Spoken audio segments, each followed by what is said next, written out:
जी। सुमित पीर जी, एक जाना पहचाना नाम, पाकिस्तान और भारत के दरमियान ताल्लुकात के हवाले से और दुनिया के मुख्तलिफ जो मामलात हैं उनके हवाले से भी बहुत से अखबारात में आर्टिकल लिखे और ब्लॉग्स लिखे।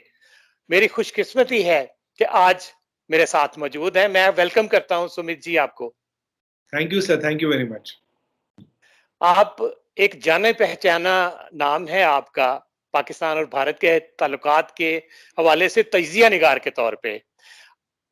तो अब ये बताइए कि 76 साल हो गए हैं पाकिस्तान और भारत को अलग हैसियत इख्तियार किए हुए। पहले तो हम एक ही थे, लेकिन हमारे जो ताल्लुकात हैं वो कभी भी ऐसा नहीं हुआ कि बहुत अच्छे हों। जैसे ही अच्छे होते हैं फिर खराब हो जाते हैं, फिर ठीक होते हैं फिर खराब हो जाते हैं। यानी अगर कहा जाए कि कच्चा धागा होता है ना, उसके साथ ये ताल्लुकात बंधे हुए हैं। और जब ठीक होना होता है तो हम उसी कच्चे धागे को गिरा लगा लेते हैं, फिर वो टूट जाता है। तो ये सिलसिला कब तक चलेगा? ये धागा पकेगा कब? देखिए, खालिद साहब शो पे बुलाने के लिए धन्यवाद। आपको बहुत सादर प्रणाम और आभार। सबसे पहले बात ये है सर कि देखिए कॉन्फ्लिक्टिंग इंटरेस्ट्स हैं। आपके यहाँ जो फ़ौज है, फ़ौज व्यापारी है, फ़ौज फ़ौजी तंज़ीम कंट्रोल करती है, 20% जीडीपी कंट्रोल करती है, पापा जॉन का पिज़्ज़ा बेचती है, सब करती है। टैक्स वैक्स देती नहीं। आप देखिए बाजवा साहब रिटायर हो गए और बहुत बिलियनर बन गए वो।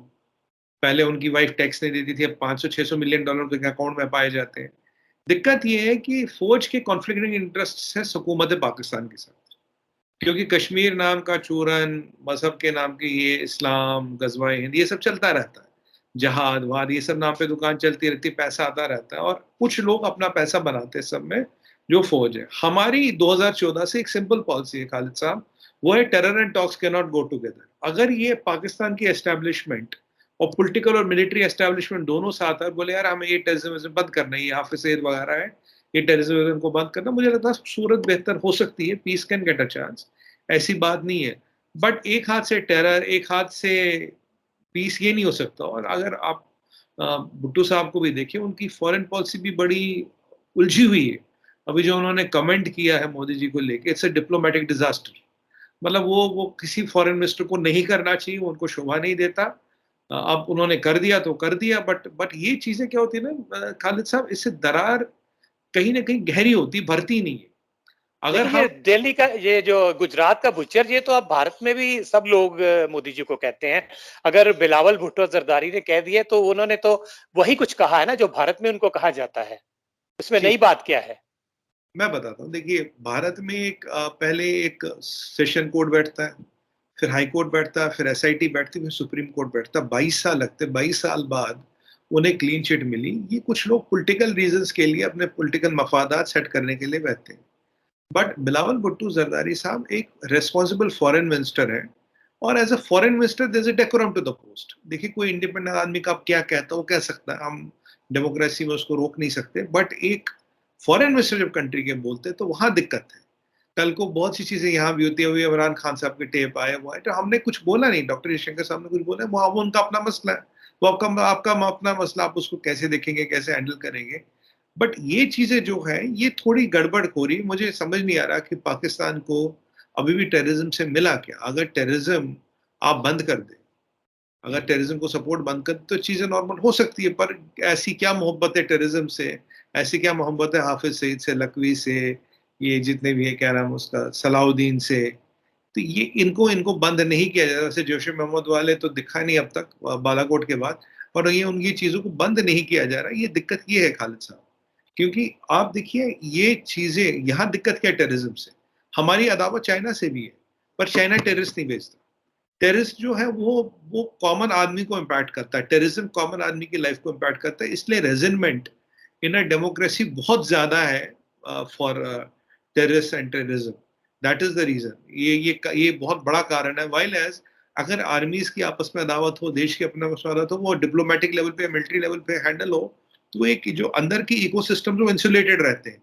पर यहाँ जब अंदर तक इम्पैक्ट आता है तो एक पब्लिक रेजिनमेंट बन जाता है। पब्लिक रेजिनमेंट में जो वो चीज है जिसके कारण तकलीफ हो रही है, जब तक उसको रोका नहीं जाएगा आगे बात बढ़ सकती है। डेमोक्रेसी की प्रैक्टिकल कंपल्शन है। इसमें ये भी मैटर नहीं करता कि बड़े लीडर क्या चाहते हैं, अब ये है कि आवाम क्या चाहती है। आवाम यही चाहती है। और देखिए खालिद साहब टेररिज्म की बात करें, हिंदू हो, मुसलमान हो, सिख ईसाई हो, इम्पैक्ट तो हर एक को होता है। बंदूक में तो बंदूक की गोली पे नाम तो लिखा नहीं है। अब बम फटेगा तो पूछ के नहीं फटेगा, किसको मारेगा किसको नहीं मारेगा। अब आप देखिए तहरीक तालिबान में क्या हो रहा है, अफगानिस्तान के बॉर्डर पे क्या हो रहा है। मैं कल देख रहा था कि कोई अफगान का कोई चीफ मारा गया तालिबान का विद कार बॉम्ब, वीडियोस बड़े वायरल थे ट्विटर पे। तो ये सब चीजें रोकनी पड़ेगी, या तो हम पीस की बात करें, तरक्की की बात करें, ये इन्हीं चीजों में फंसे रहे। अच्छा, मैं यहाँ आपको थोड़ा-सा इख्तिलाफ़ करूँगा। पाकिस्तान के बारे में आपने कहा कि दहशतगर्दी को क्यों नहीं रोकता। आपको शायद इल्म होगा, एफएटीएफ जो है, उनकी शराइत बहुत सख्त होती हैं और जो टेररिज्म है, वो भी जब तक खत्म नहीं होता, एफएटीएफ पाकिस्तान का कभी भी वो ग्रे लिस्ट से नाम जो है वो नहीं निकलता। आपने देखा कि वहां से भी नाम निकल गया। तो इसका मतलब है कि अब तो पूरी दुनिया इस बात को तस्लीम कर रही है कि पाकिस्तान दहशतगर्दी के मामलात जो है उसको हैंडल कर चुका है और अब बहुत मामूली सी दहशतगर्दी के वाकयात जो हैं वो रह गए हैं। वो इवन पाकिस्तान में, जहाँ के खुद ये बहुत बड़ा शिकार रहा है दहशतगर्दी का, अब यहाँ पे भी ऐसा कोई सिलसिला जारी नहीं। तो फिर भारत क्यों नहीं ये मान लेता कि पाकिस्तान इस सिलसिले में काम कर रहा है? जी, मैं बताता हूँ। देखिए एफएटीएफ का जो ग्रे लिस्ट होता है उसमें अगर आप ट्रेडिशनली देखें और उसके मैकेनिज्म में जाए, जहाँ यूएस वोट करता है वहीं 13 और कंट्री वोट करती है। मैं आपके चैनल पे अपने नेशनल टीवी पे मैंने शायद ये 100 बार कई सारे टीवी डिबेट्स पे भी बोला है कि एफएटीएफ की ग्रे लिस्ट में पाकिस्तान जब तक है, जब तक यूनाइटेड स्टेट्स ऑफ अमेरिका चाहेगा। आप ब्लैक में जा नहीं सकते। ब्लैक में जब तक 3 लोग चाइना, टर्की और मलेशिया आपके साथ है, ब्लैक में जा नहीं सकते। लोग कहते हैं एफएटीएफ की ब्लैक लिस्ट में हमेशा। आप देखिएगा, मैं कई साल से कह रहा हूँ नेशनल टीवी पे कि आप वहां ब्लैक में जा नहीं सकता, इट इज इम्पॉसिबल। यूएस ने आपको चाहा ग्रेट लिस्ट में लाया, यूएस ने आपको चाहा ग्रेट लिस्ट से बाहर निकाला। आपने थोड़ा काम भी किया, मैं ये नहीं कह रहा कुछ काम नहीं किया, कुछ काम किया है थोड़ा बहुत ग्राउंड पे, क्योंकि टेरर फंडिंग को थोड़ा बहुत तो लगाम लगाएगी। बेसिकली एफएटीएफ का है, टेरर फंडिंग उनका क्राइटेरिया होता है। अब देखिए यहाँ हुआ था नो मनी फॉर टेरर, 130 कंट्रियों से लोग, खालिद साहब यहाँ आए थे। जब आपके कोई इंटरपोल की या कुछ कॉन्फ्रेंस वगैरह इंडिया में हुई थी, तो आपके इंटरपोल के वगैरह हेड आए थे, कोई उनसे बोला था दाऊद इब्राहिम का, कहता ये सवाल मत पूछो। हमने मसूद अजहर का, कहता वो हमने अफगानिस्तान में चिट्ठी लिखी है। अफगानी कहते यार यहाँ तो आया नहीं। अब आपके खुद नियाजी साहब कहते हैं, इमरान खान नियाजी कहते हैं यार यहाँ 50,000 टेररिस्ट घूम रहा है। ये खुद कहते हैं नियाजी साहब, प्राइम मिनिस्टर ऑफ पाकिस्तान। तो वो 50,000 टेररिस्ट पकड़ा गया। ये सलाउद्दीन को आपने क्यों रखा है? सलाउद्दीन आपका कौन सा नेशनल एसेट है? सलाउद्दीन तो कश्मीरी है, भेज दीजिए उसको इंडिया को। क्योंकि खालिद साहब ग्राउंड पे कोई ऐसे टेंजिबल कदम नहीं हुए। चाहे टेरर फंडिंग कुछ रोकी हो आपने, कुछ कम की हो, मैं नहीं कहता कुछ भी नहीं किया, बट पर ग्राउंड पे हमारे खिलाफ, मैं अपने पर्सपेक्टिव से कह रहा हूँ, फ्रॉम अ पर्सपेक्टिव इंडिया, कोई ऐसी 8-10 चीजें हो रही जिससे लगे हाँ पाकिस्तान काम कर रहा है। क्योंकि ये जो चीजें, और कंसिस्टेंट फॉरेन पॉलिसी नहीं है सर। फॉरेन पॉलिसी भी बदलती है रोज। अब देखिए, जब तक नियाजी साहब कुर्सी पे बैठे थे उनकी फॉरेन पॉलिसी कुछ और थी। नियाजी साहब ने कुर्सी छोड़ी तो फॉरेन पॉलिसी कुछ और हो गई। कह रहे नहीं नहीं नहीं, इंडिया बड़ा अच्छा काम कर रहा है, इंडिया की फॉरेन पॉलिसी है, रिलीजन इंडिपेंडेंट है ये। पर जब तक वो कुर्सी पे था तब तक उन्होंने कुछ किया नहीं। एक छोटी सी बात है जिसको सेटल करना, वो है टेररिज्म।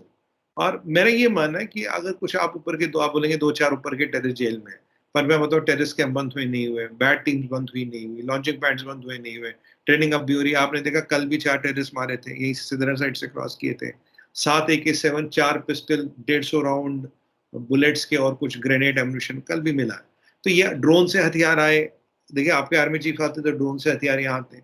तो खालिद साहब कहीं ना कहीं एक आपके जो डीप स्टेट है उसकी इच्छा तो है ना कि ये बंद ना हो। चाहे पॉलिटिकल एस्टेब्लिशमेंट एक मिनट को सोचे भी बंद हो, यार नुकसान बहुत हो रहा है, पर जो डीप स्टेट है उसकी मर्जी नहीं है।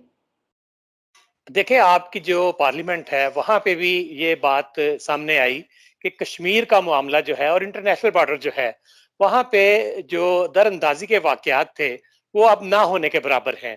पूरे 1 साल में 2022 में 1 वाक़या हुआ कश्मीर के अंदर, ये आपके पार्लियामेंट में बताया गया और 2021 में 4 वाक़यात हुए। इससे पहले 2020 में 1400 प्लस वाक़यात हुए। तो इसका मतलब पाकिस्तान तो बहुत काम कर रहा है, तो आपकी पार्लियामेंट जो है वो भी इसको एक्नॉलेज कर रही है।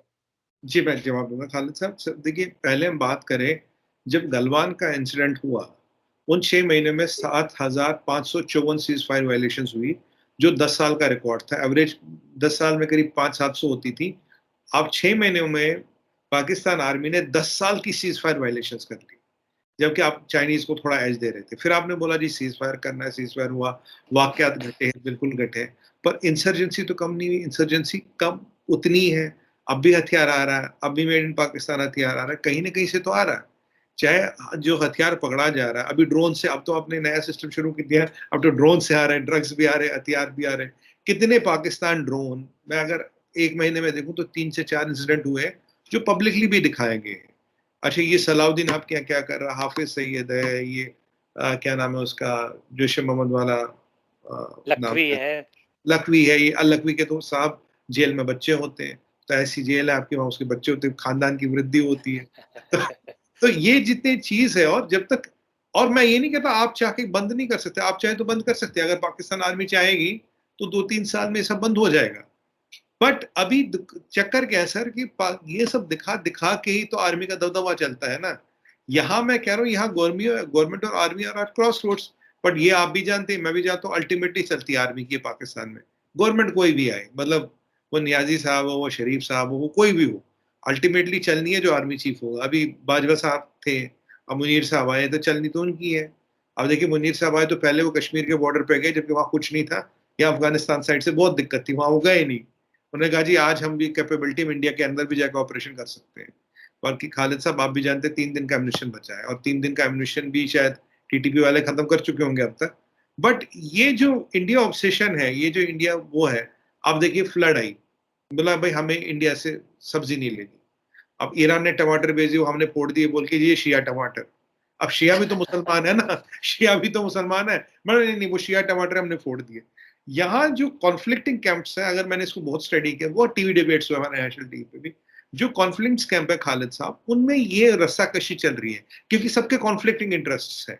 जिस दिन ये दो बड़े ग्रुप ऐसे हो जाए कि एक इंटरेस्ट है, मतलब ये दो हाथ है मेरे, तो ये एक इंटरेस्ट है, उस दिन कुछ भी हो जाएगा। उस दिन ये टेररिस्ट वेरिस्ट कोई नहीं टिकेगा, आपकी आर्मी से बड़ा कोई नहीं है, मैं डायरेक्ट कहता हूँ, सबको कंट्रोल कर सकते हैं, ऐसी कोई बात नहीं है।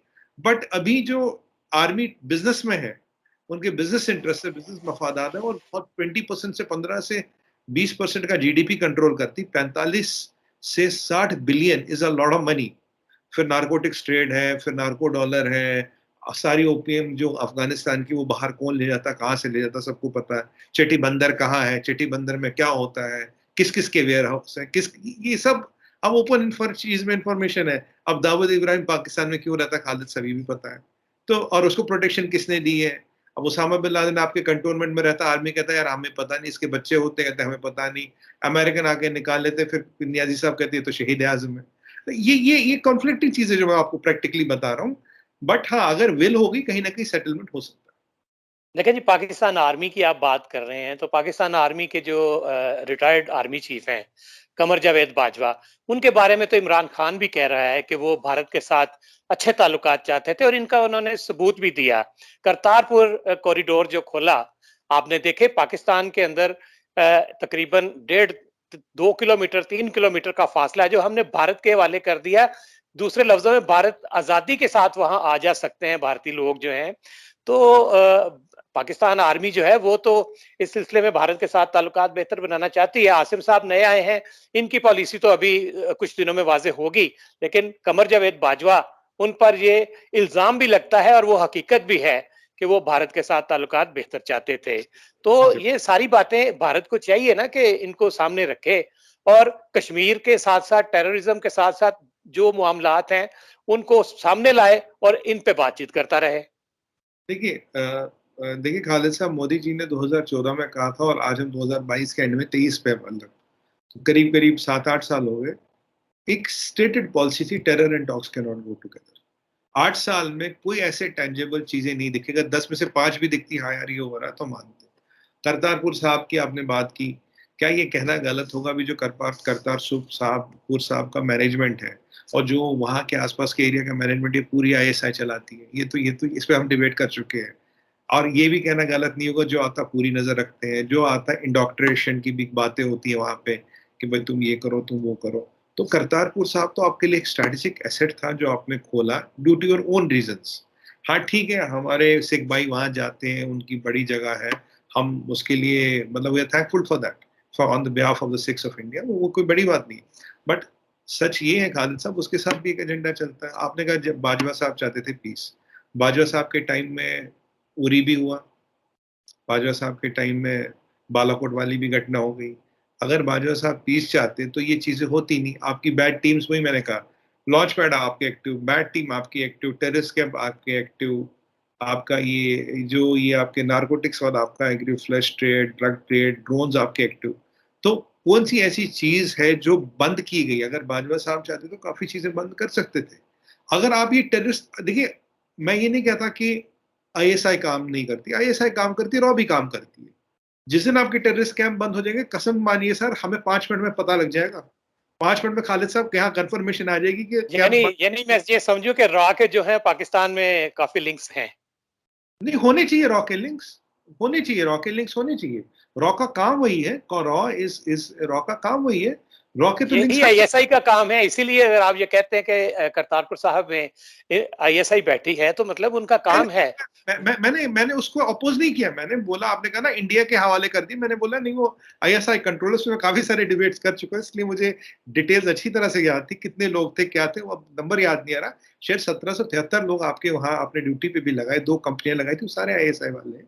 और वो कोई एक्स पाकिस्तान आर्मी वगैरह के भी, कोई बात। या आप सोच सकते हैं, आपकी जो एम्बेसी है इस्लामाबाद में, वहां जी से तो हमने बकायदा जो सीनियर लेवल के जो अपने आप को डिप्लोमेट्स कहते थे, उनका एक गैंग भी पकड़ा था, आपको याद होगा, और वो सारे के सारे रॉ के थे। और वो वहां से पाकिस्तान से निकाले गए और आज उनका नामो निशान भी नहीं है। किसी भी डिप्लोमेटिक मिशन में वो काम नहीं कर रहे। इसका मतलब है कि ये सिलसिला दोनों मुल्कों के दरमियान आज भी चलता है, कल भी चलता था और आइंदा भी चलता रहेगा। जी जी, ये तो स्ट्रेटेजी होनी चाहिए दोनों मुल्कों की अपनी सिक्योरिटी के लिए, अपनी सर्विजिलेंस के लिए। मैं जवाब दूंगा। खालिद साहब, आपने कहा था कि इंडिया के हवाले कर दिया, तो मैंने वो आईएसआई वाला एंगल लाया था। इंडिया के हवाले नहीं है, आईएसआई के हवाले। दूसरी बात आपने कही, देखिए रॉ अभी पूरे सब कंट्रियों में काम करते हैं, रॉ को करना भी चाहिए, रॉ का काम है। मेरे हिसाब से आईएसआई भी काफी एक्टिव है, उनका उनका भी काम है, हम उससे आपत्ति नहीं है। हमें आपत्ति किससे है? देखिए, डायरेक्शन ऊपर से क्या, अगर ऊपर से डायरेक्शन होगी बंद करो, सब बंद हो जाएगा। अगर डायरेक्शन होगी नहीं रखो, सब चलता रहेगा। बट ये जो हिपोक्रेसी, जो डबल पॉलिसी, आप कहते कुछ है, करते कुछ है, बताते कुछ है, करते कुछ है। देखिए, अब या तो आपकी हमारी दुश्मनी है तो दुश्मनी है, बात खत्म, कोई बात बात नहीं हो रही। दोस्ती है तो दोस्ती वाली बात है, न्यूट्रल है तो न्यूट्रल वाली बात है। देखिए, अब आजकल चाइना क्या कर रहा है खालिद साहब? चाइना का व्यंगी कमर्शियल जहाज में बैठ के आ रहा है, कह रहा बिजनेस बढ़ाओ, काम दो, क्योंकि चाइना की इकोनॉमी श्रिंक हो रही है, उसे पता है इंडिया सारा बिजनेस भाग रहा है। वो इंडिया को खुश रखने के लिए कोशिश कर रहा नहीं है। और यहाँ से तवांग में क्या कर रहे हैं? अब ये सर, ये झूठ है क्या खालिद साहब? आपके अस्करडू में चाइनीज 40 चाइनीज, 42 40 चाइनीज फाइटर्स थे उस टाइम में। अब कुछ अब भी आते जाते हैं। आपने कुछ फॉरवर्ड बेसिस चाइना के लिए एक्टिवेट कर दिए। चाइनीज मेड ड्रोन्स और चाइनीज मेड पिस्टल कश्मीर में पाए जा रहे हैं। देखिए, ये सब चीजें आर आर जो एविडेंस, जो हमें भी पता है, आपको भी पता है। बट अब यहाँ देखने की बात कि हमें कैसे चलना, अगर ऐसे ही चलना हो तो हम चलते रहेंगे, दिक्कत कोई नहीं है। मतलब आपने सवाल पूछे भाई खत्म कैसे होगा? जब तक टेरर खत्म नहीं हुआ, ये खत्म नहीं होगा सर। ये गवर्नमेंट की स्टेटेड पॉलिसी, और इस पॉलिसी में डेविएशन नहीं है कोई। मुझे ऐसा लग रहा है कि हम दूध के धुले भी हो जाएंगे ना, तो भारत फिर भी यही कहता रहेगा कि आपने टेररिज्म खत्म नहीं किया। इसलिए कि भारत चाहता ही नहीं है कि वो पाकिस्तान के साथ ताल्लुकात बेहतर बनाए। पाकिस्तान, देखिए मोदी जी की वोट टेकिंग पे इमरान शरीफ, खान की तरफ से भी अच्छे मैसेजेस गए। नवाज शरीफ भी वहां पे मौजूद थे भारत में, मिला और था मैं उनसे। खुद भी मौजूद था वहां पे भारत में जब नवाज शरीफ गए हैं। तो ये देखिए, ताल्लुकात बेहतर बनाने के लिए पाकिस्तान भी कोशिशें कर रहा है और भारत के मोदी जी खुद लाहौर आ गए। तो ये दोनों की तरफ से तो बातचीत का सिलसिला चल भी रहा है, बेहतर कर रहे हैं। लेकिन जो एक ज़हन में एक पक्की बात बन गई है ना भारत के, कि पाकिस्तान दहशतगर्द है, ये जब तक भारत नहीं निकालेगा, ताल्लुकात बेहतर नहीं हो सकेंगे। सुमित जी, ये आप अपने एक बहुत इन्फ्लुएंस पर्सन हैं, अपनी हुकूमत को समझाइए। पाकिस्तान कोशिशें कर रहा है, उसकी कोशिशों को मानिए तो सही कि हाँ जी, आप जैसे आपने कहा कि जी मैं अप्रिशिएट करता हूं कि कुछ बातें अच्छी हुई हैं, लेकिन ज्यादा बातें अच्छी हुई हैं मेरे हिसाब से। या गलत कह रहा हूं मैं? नहीं नहीं, मैं बताता हूँ सर। जब नवाज शरीफ साहब आए थे तो यहाँ ताज मानसिंह में रुके थे। और इंसिडेंटली मैं, मेरी भी उनसे ऐसे मेरे सामने से गए थे, मैं भी तब ताज में था किसी काम से। तो देखिए, नवाज साहब शरीफ साहब यहाँ आए, फिर मोदी जी गए, फिर आपको पता ही उसके बाद क्या हुआ। सर प्रॉब्लम कहाँ है? प्रॉब्लम कई बार मुझे लगता है पाकिस्तान की गवर्नमेंट में इतनी नहीं है, बट आर्मी की विल और मफादात जो है, उनके जो इंटरेस्ट है वो सामने आ जाते हैं। अगर वो इंटरेस्ट सामने आता तो दे डोंट वांट पीस, क्योंकि अगर पीस हो गई, अगर कश्मीर का नाम का मसला निकल गया तो आर्मी की दुकान किस पे चलेगी? मैं डायरेक्ट बोलता हूँ, excuse me for being direct, वो आर्मी की दुकान किस पे चलेगी? आर्मी अपनी दुकान चलाने के लिए ये सब चीजें जारी रखेगी। मैंने कहा ना, ये आपका पॉलिटिकल एस्टेब्लिशमेंट है, आपका मिलिट्री एस्टेब्लिशमेंट, ये अलग अलग इनके ऑब्जेक्ट, ये अलग अलग डायरेक्शन में चलते हैं। जिस दिन ये ऐसे हो जाएंगे, हाँ एक है, लड़ाई करनी है लड़ाई करो, न्यूट्रल रहना है न्यूट्रल बनो, दोस्त बनना दोस्त बनो, उस दिन सारी संभावनाएं हैं। पर फिर जब उरी जैसी घटनाएं होती है, फिर जो पुलवामा जैसी घटनाएं होती है, तो फिर उसका सर्जिकल स्ट्राइक और बालाकोट भी होता है, फिर वो जवाब होगा। और उस दिन के बाद से शरीफ साहब यहाँ आए थे तो मोदी जी भी वहां गए थे, शायद उनकी पोती की शादी थी तो वहां गए थे, उनकी माँ से भी मिले थे, सब कुछ हुआ था। अच्छी बात है, करना चाहिए था, मैं पूरा सपोर्ट किया, क्योंकि बट फिर अल्टीमेटली हु ऑर्डर्ड? अच्छा, एक और बात बताओ, अब बुरा ना मानिएगा, who ordered Pulwama? Pulwama was ordered by general Asim Munir, he was head of ISI those days ना। जो उरी हुआ था वो भी इनके अंडर हुआ था। अब कहां से भरोसा है साहब, बताइए। आसिफ गफूर थे वो उस वक्त आईएसआई के। नहीं मतलब, ये जनरल साहब भी काफी सीनियर थे, कहते हैं इनको तो जी। पुलवामा का आर्किटेक्ट कहते हैं। तो तो आई फिर डोंट नो। देखे ना, अभिनंदन का वाकया तो आप शायद आपको याद होगा, तो वो तो अब पाकिस्तान आए थे तो हुआ ना, इसका मतलब भारत भी तो कम नहीं करता ना। तो फिर अभिनंदन जैसे वाकयात होते हैं नहीं, जो आज ही मैं वो। अभिनंदन तो फाइट थी, वो तो सामने की फाइट थी। देखिए सर, वो सामने की फाइट थी, उसमें कोई दिक्कत नहीं है। जंग तो 4 हो चुकी है, सबके सामने ये जो आप आतंकवादियों वाला सिलसिला करते हैं ना, मैंने कहा चाइना से भी हमारी अदावत है, पर एक डिफरेंस है खालिद साहब, चाइना ना आतंकवादी नहीं भेजता, और आर्मी आर्मी से निपट लेती है, कोई दिक्कत नहीं है। पर जब ये आतंकवादियों वाला सिस्टम है ना, ये गड़बड़ है। इससे सिविलियन आबादी को नुकसान होता है, अनसर्टेनिटी होती है, इकोनॉमी खराब होती है, और एक दहशत का माहौल फैलता है। दिक्कत क्या है? बाकी आप 4 बार जंग लड़ चुके हैं, आप 4 बार कश्मीर लेने आए तो कश्मीर तो मिला नहीं, 5वीं बार भी आइए, आपका स्वागत है। देखिए, आपको तो पता नहीं कश्मीर का, गूगल मैप्स पे मिलता है, वैसे आपके लोगों को तो इतना रास्ता आता ही होगा, वो दिक्कत नहीं है। बट दिक्कत वहां है कि जहां ये जो प्रॉक्सी वॉर जो चलता है, जो जनरल जिया साहब की पॉलिसी थी, bleeding India by 1000 cuts, this is where the problem is, and it is high time that the military establishment of Pakistan and the political establishment of Pakistan get together and try to define a strategy आगे जाने की। आपकी तेरे पास तीनों strategy है कि जो continue कर रहे हैं कंटिन्यू करें, दूसरा का यार थोड़ा न्यूट्रल हो जाए, तीसरा का फ्रेंडली हो जाए।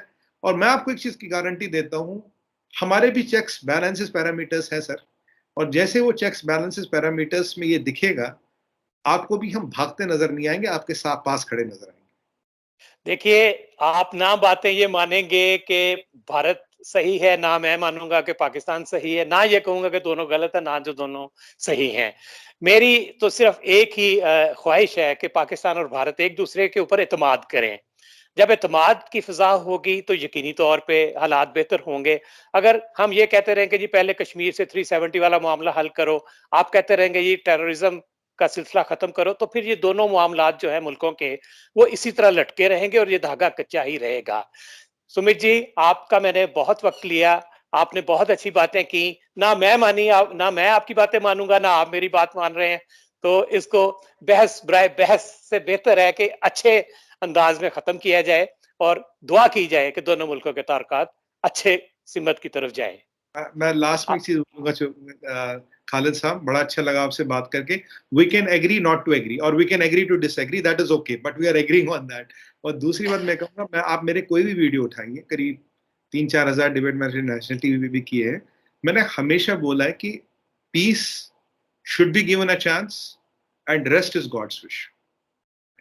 बहुत शुक्रिया जी आपका, आपने टाइम निकाला मेरे लिए। Thank you sir, thank you.